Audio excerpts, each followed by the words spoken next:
Okay, today we're gonna do one quick reminder of a flowchart proof, and then once we're through that flowchart proof, then I want to do one full-on proof, just so you can get familiar with the format, how it works, and then we have to do that new problem today, which is based on graphing. Can you look at a picture and tell are the triangles equal? I'm just looking at a graph, no proof or anything like that. But I want to show you what you can do with it. Something that we've done previously that you might actually have to do this. Okay? All right. So we're still in section 4.4. This is the last day of it. Goal today, again, our outline, proving that triangles are equal. I want to quickly review those properties that you have. The corresponding angle property, we might need that if they want you to go one step further. We did a couple of those yesterday, or at least one of those problems yesterday. The one we're going to look at today, I think the first example of flowchart might have one of those where you have to use CPCTC. I'll have to look at which one I picked again. And then today we're going to have to really focus on these postulates so you know how to prove your proof. Because some people, like throughout the day yesterday, I could definitely tell by just the look, they didn't understand what those S's and A's were. I was trying to explain it the best I could. They just didn't know which postulate to pick. Because they just didn't, I don't think they're connecting the dots with why I was giving S and A's on the picture for angles and sides. So I just want to quickly redo that when we do the proofs. So I got two proofs I want to do today. Two, like I said yesterday. One flow, one actual flow on, and then do an example of graphing and distance. Okay? I don't know why there's an extra colon in there, but that's what I want to cover today. Okay? We will get to homework today, which will be due next week. Okay? All right. Question? What day is the homework? Tuesday. Okay. All right. But anyways, what we're going to be doing today, we might need to use this corresponding parts property. This is a property to CPCTC. You use it after you know that the triangles are equal. So you've done your whole proof. You did your 3-line proof or 4-line proof. And maybe they want you to go one extra line and say, hey, these walls here are actually equal. So you can do that the next step after you know the triangles are equal. Because the walls would be equal because of this property. That if the triangles are congruent, then every part about them is congruent. So you can list that off. So this is always the extra line after the proof. You only use it after you're done. Okay, so we're going to look at that today. I think the problem I picked has that. The flowchart problem. Okay. Questions on the CPCTC property. When I write it in the reasoning, this is what I write if I was actually writing the reason. Those abbreviations. Okay. All right. Then postulates, remember Sss postulate. What I was trying to explain yesterday, I don't know if I did it well or not, but when you're proving that triangles are equal, so let's say you went through the whole proof, you went through every line, and you marked your pictures, however they say the walls are equal or whatnot, and you get to a point where you notice that each triangle has 3 markers, like either wall markers or angle markers, but they have 3 markers per picture. Then what you do is you put S's and A's next to the markers, depending on what they are. If they're side markers like these are, they're segment markers, you put S's next to them. If they're angle markers, like little bubbles in the corners, we put A's next to those, and then it spells the right acronym. And what I mean by this is that on this picture we label these with S's. Well, there's 3 S's, and that's why that postulate proves that the triangles are equal. So when you're doing your proof and you're making marks, you put those things in there, and you know this would be the reason why if that was your picture. Okay, does that somewhat make more sense now? Okay, all right. Then the second postulate we had was SAS, that was side, angle, side. So you're going through your whole proof, your 3 or 4 step proof, and you're making your marks, so maybe certain walls are equal, and then this angle is equal, and then you make your marks on the pictures, so like we did, and you label them with S's, and you label the angles with A's, and it spells the right acronym. SAS, right? SAS. So that's the reason why the triangles are equal, because it spells the right acronym, one of the 3 ones. Then our last one, which I don't think we've even covered up till this point, we've talked about it, we haven't done a proof of it yet, I should say, because we're going to see today ASA. So that's when you're looking at a proof, and you're looking at, you went through your 3 or 4 line proof, and you marked your angles, and you marked your wall, and eventually you put your A's and S's where they need to go, and it spells the right acronym, ASA, in order. So that's the reason why the triangles are equal. Okay, so those are the 3 postulates we've had up till this point. All right, so now let's get to our actual flowchart proof. So I'd like you to write this down. This has a couple different things. We're actually going to look at a couple different words today. I want to look at this little symbol right here, which is the parallel symbol. I want to look at that today. And then I think the other problem we're going to do is we're going to look at the bisector word again. We haven't seen that since I think Wednesday. So I'm going to cover those words again. But on this particular problem, we're just trying to prove that the triangles are equal. So we're not going to go that extra line, the CPCTC one. Because we were just trying to get to the triangles are equal. If they wanted me to go further, maybe prove certain walls are equal, then that would be CPCTC. Okay, but I'll let you write it down, draw the picture. We're going to do a flowchart. No statement reasons, nothing like that. We're just going to draw little bubbles and see if we can organize our thoughts in our head in the right order so it actually proves something. Now again, one of your problems today, one of your 4 is a flowchart problem. And you prove it. Okay?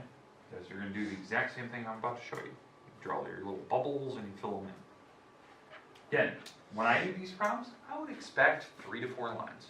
That's 3 to 4 bubbles. That's what I expect.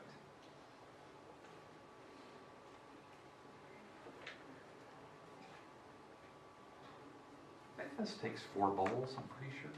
I think it is.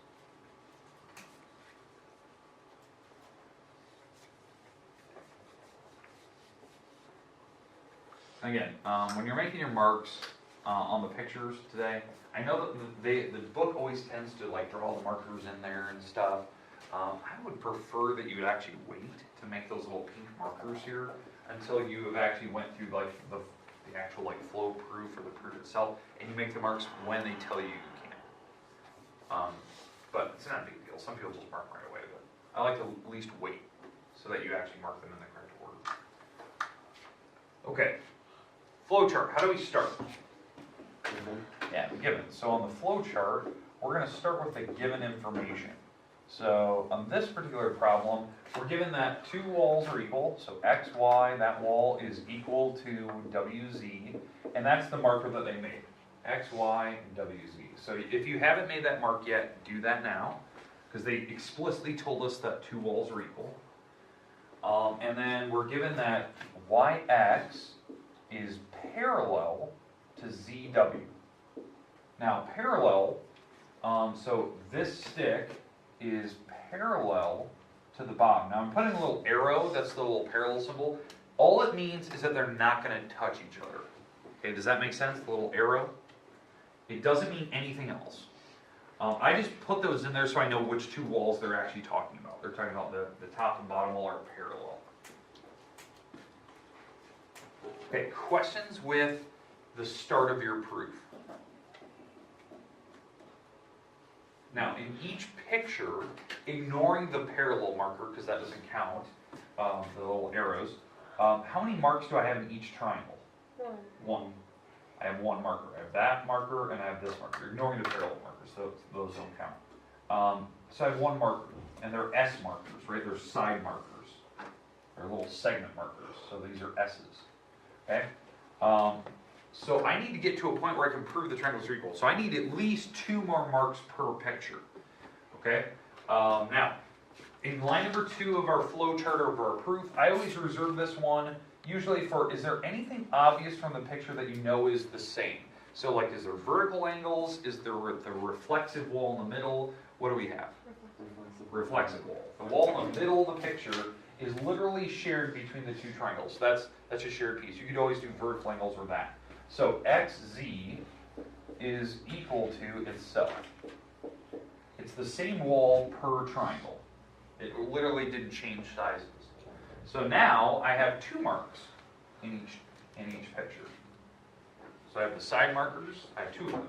So really it's coming down to, if I'm thinking about like the acronym of which one I'm trying to prove, that proves that these triangles are equal, it's probably one of these 2.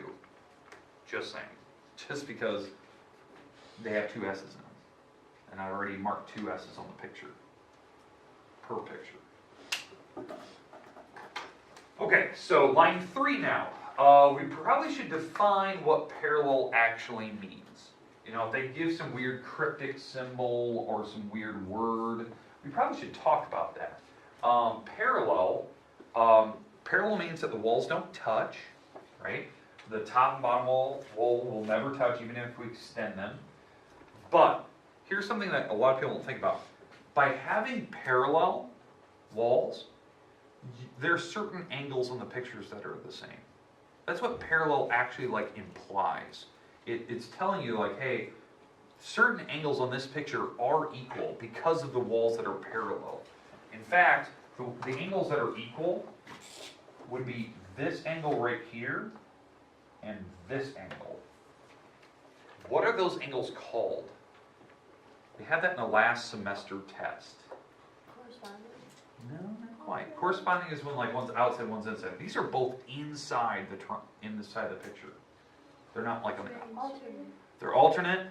Interior. Interior. Yeah, they're alt interiors. They're actually equal. That was one of our theorems we've actually had. I think it was like the first theorem in chapter 3. These are interior angles. They're both inside the pictures, and they're alternating sides of that transversal. They're actually equal. So I'm going to actually write that down.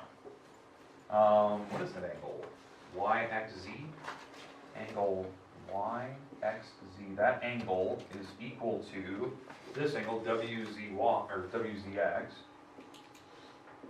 Those angles are equal. Now the reason why you'd say alt interior, that's what you'd actually say if we're doing a full-on proof. But the only reason why I know that those angles are equal is because of parallel. Parallel really should be like a red flag in your head, like certain angles are equal. You just got to figure out which ones. And you have to look at the walls. The walls kind of tell you. So the ones that are touching both walls. Okay, so now that we have that, these are little A markers. So what acronym did it spell? SAS. Yeah, SAS. So this is the reason why the triangles are equal. It's spelled SAS per picture. So that's why the triangles are equal. So my last line of my proof here, I would actually mark, so the flow chart, I would actually say that the two triangles are equal. So the top triangle is YXZ is equal to the other triangle, which is WZX.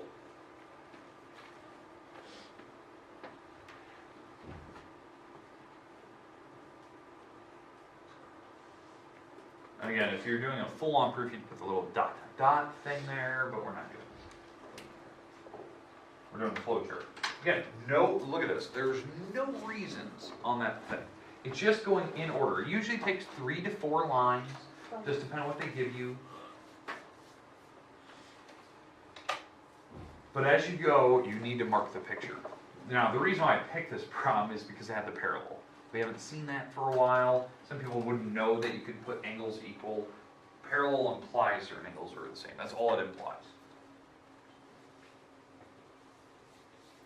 Okay, we're good? Burns got it. Again, you're going to have a flowchart problem. I would expect 3 to 4 lines. Something simple. Again, no statement of reason, something like that. Okay, we're good though? Okay, let's move on to the next one. Okay, so now we're going to do a full-on proof now. 2-column proof, statements, reasons, all that good stuff. Gotta pick one that uses the one postulate we haven't used as of yet. Okay. Ooh, that's really small. Let me make it bigger. Notice how tiny that was. Hold on, I'm going to make that bigger.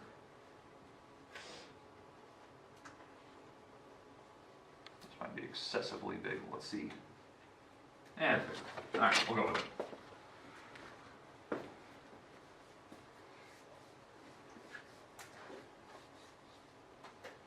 Okay, so full-on 2-column proof. Write all the stuff. The good thing is the picture really doesn't have a lot of things marked yet, so that's good.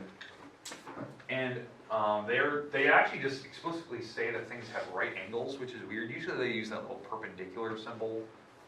So they could have said 2 walls are perpendicular, it's not the same thing. But I actually do like that they just said right angles, so then you know certain things are 90s. It's kind of nice. But they did use the word bisector, so that'd be like either line 3 or line 2, somewhere in that range. And we are just proving that the triangles are equal.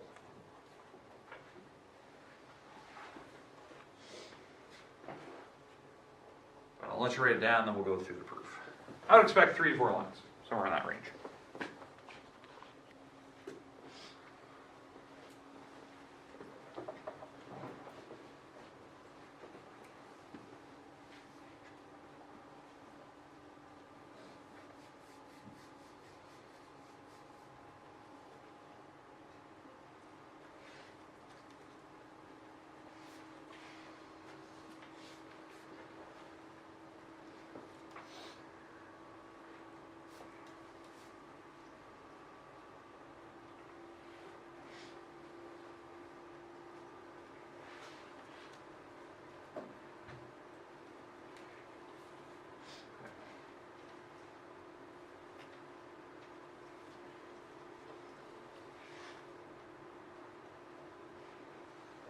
Can I start the proof?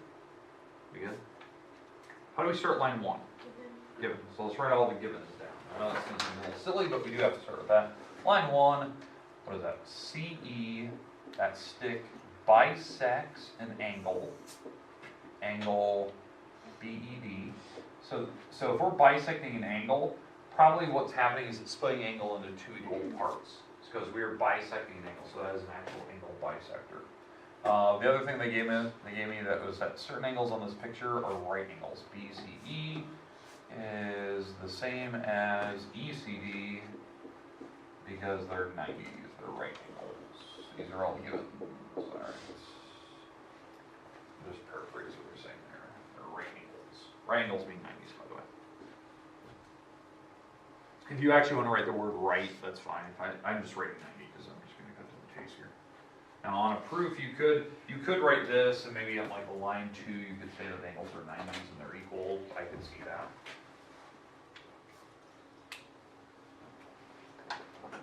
Okay, now I do want to mark the 90-degree angles to begin with because they were very explicit that certain angles are rights. BCE, so that's this angle. They already have it marked, and then what was the other one? ECD, so that's this bottom one. So those 2 angles are marked the same. They are both right angles. So far in the pictures, I have A's marked. They are the same angle. They're rights. Now some people actually reserve that for like a line 2 or 3, and whatever. It's 90s. Okay, we good with the right angle situation? Okay, and again, they could use perpendicular. Question. Since you have one angle, will that cut out the Sss Postulate? Pretty much. Yeah, it kind of narrows it down. Like we're not using SSS, so it's going to either be the SAS or ASA. So it kind of narrows it down. Now, line 2. What do we always reserve for line 2? Something obvious from the picture.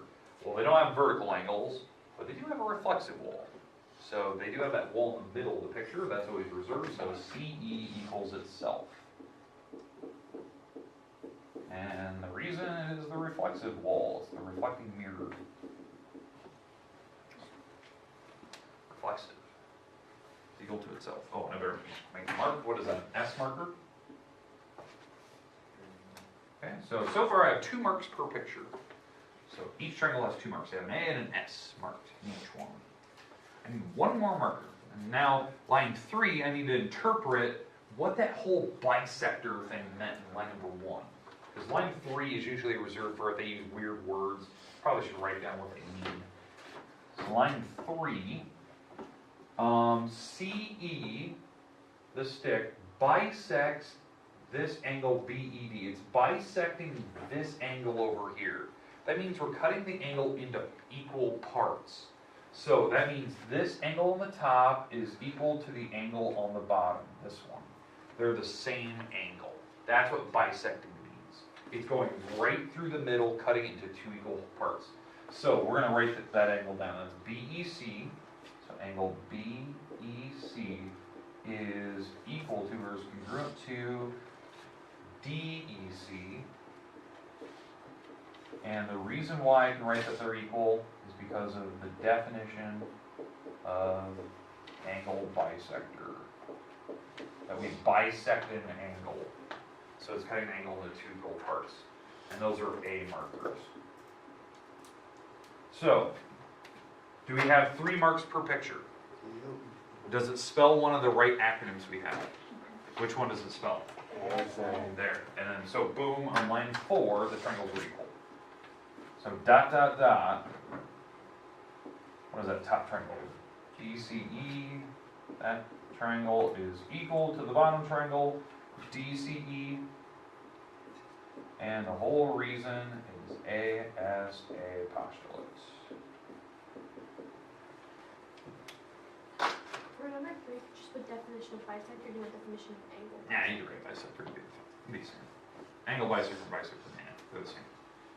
Now the only difference I could see somebody like they're coming in here from the outside looking at this, I could definitely see them writing their line number 1 a little bit differently than I did. They would actually write exactly what was printed.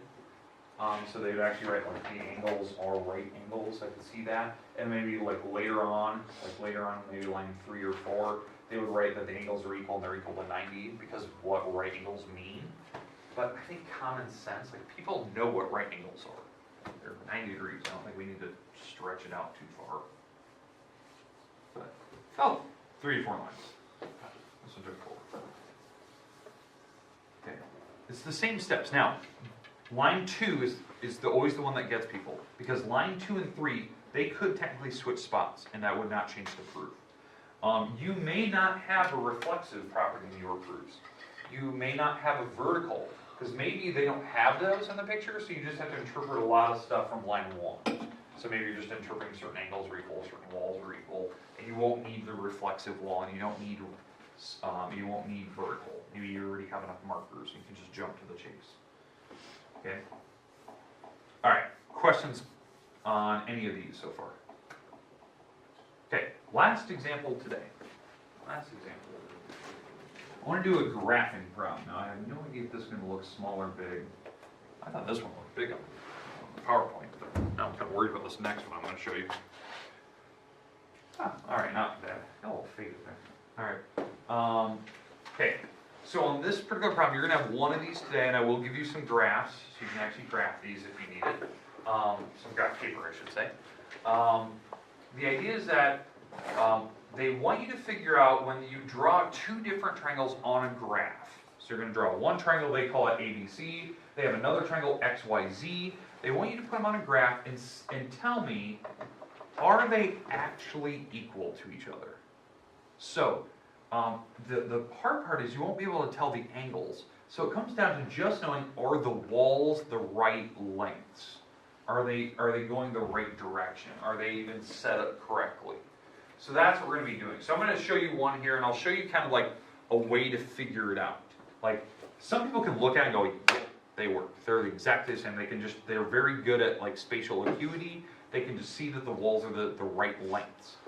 But I want to show you that there's a way to actually prove it definitively, like giving a really strong logical argument to do it.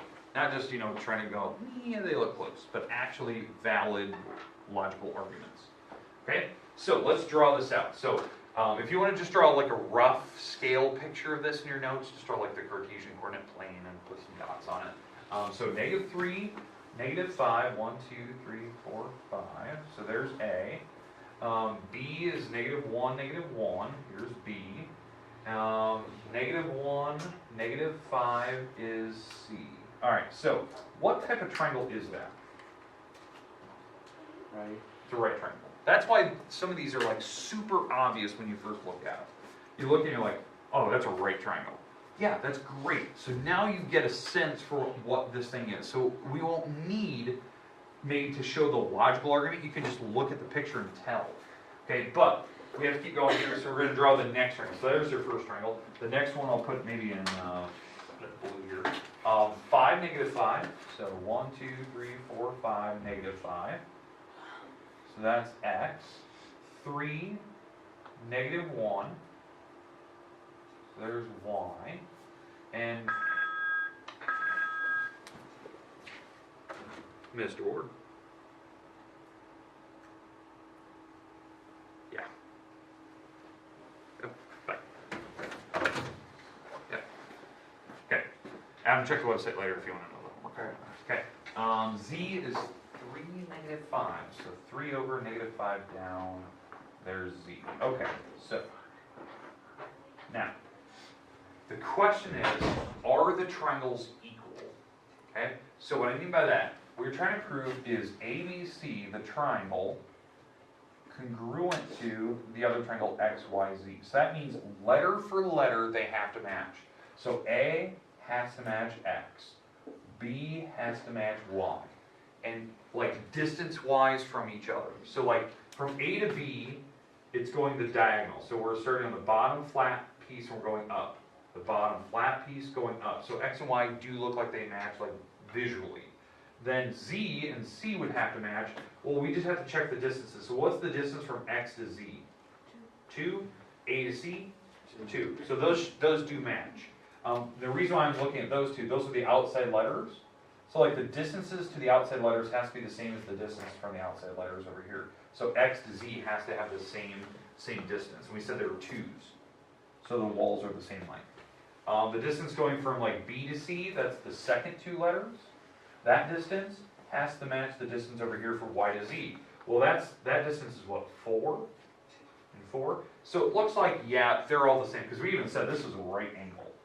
So there's different ways to approach that. Like, the way to prove this is probably side, angle, side. That's probably the reason how I could do it. The reason why we know they're right angles, it's a perfect L shape, and we know that the two walls match. That's a logical argument. You're actually showing with angles and side lengths. You're not just saying, yeah, they look the same. You're actually showing me numbers on the graph. You're actually counting all that good stuff. Okay, does that make sense though? Now, let's say you're doing this and you're like, well, Ward, couldn't you just prove it with 3 walls? Not just, side angle, side. Yeah, because I could find the distance on the third wall, A to B. Even though it's a diagonal, I can still find it. Guess how we find distance there? The distance formula. So you could do the distance formula. I'm going to put that back on the board just so you can see this. So the distance formula is this one. That's the one you had on your semester test. If you haven't written this down, you probably should. Okay? This is another way you can prove it. You could actually do this for every single wall. Every single wall, you could check the distance using the distance formula instead of counting with your fingers. Because maybe they're all weird diagonals and you need to do this formula. So what I'm going to do first is I'm going to find the distance from A to B. Distance from A to B. That's what I'm going to find. So the coordinates for A, this was what, -3, -5. B was -1, -1. I'm going to take those numbers and plug it into my formula and actually check what the distance is. So the x numbers are the -1 and -3. They're the front numbers in the front. So -3 minus -1, squaring it. The y numbers are -1 and -5, so I'm going to subtract those in any order I want. And yes, you always subtract them no matter what.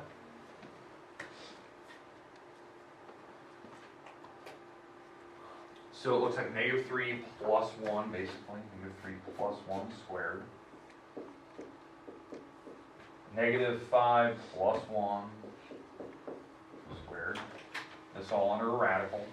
So -3 plus 1 is -2, we're going to square it. -5 plus 1 is -4, we're going to square that. This turns out, if I square this, it turns out to be 4. Square root of -4, it gives me 16, and we can square root of 20. And on the calculator, square root of 20 is 4 point something. It's 4 point blah, blah, blah, blah, blah. Okay? So that's the idea. So we got about square root of 20. And then if you want to type it in the calculator, you can give me the decimal. Okay? Well, that's just the length from A to B. That's this distance, square root of 20, whatever that decimal was, 4 point something. 4.47. There you go.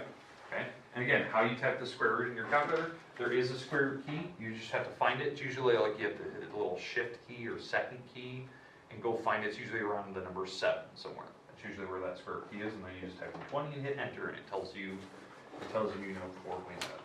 Okay? Now, we'd also have to do it for this side over here, x to y. And you pick those coordinates. Those coordinates is 3, -1, and what is this? 5, -5. And you plug those numbers into your distance formula, and we'd find that distance. So now we're going to find the distance from x to y. Well, that's 5 minus the 3. 5 minus the 3. Oh, that's my x numbers. Then the y numbers are 5 minus -1, so that turns out to be the same. This turns out to be just 2. And it works out to be the same number. So I could actually prove that these two triangles are equal because of SSS. All 3 sides are actually the same distances. Because they're both square root of 20 for those diagonals. So the reason I'm giving you that is because you should already know the distance formula. We did it on the semester test. But if you're in that situation where you're like, I don't know how to find the distance, you could do that. But I think the picture that I'm going to give you is pretty straightforward, like these, where you can kind of just tell, like, is it right or is it wrong? Maybe they're off by just a hair. But again, if you want to do a logical argument, you can either do what I did in the graph, or you can do the actual distance. Okay, homework today, here it is.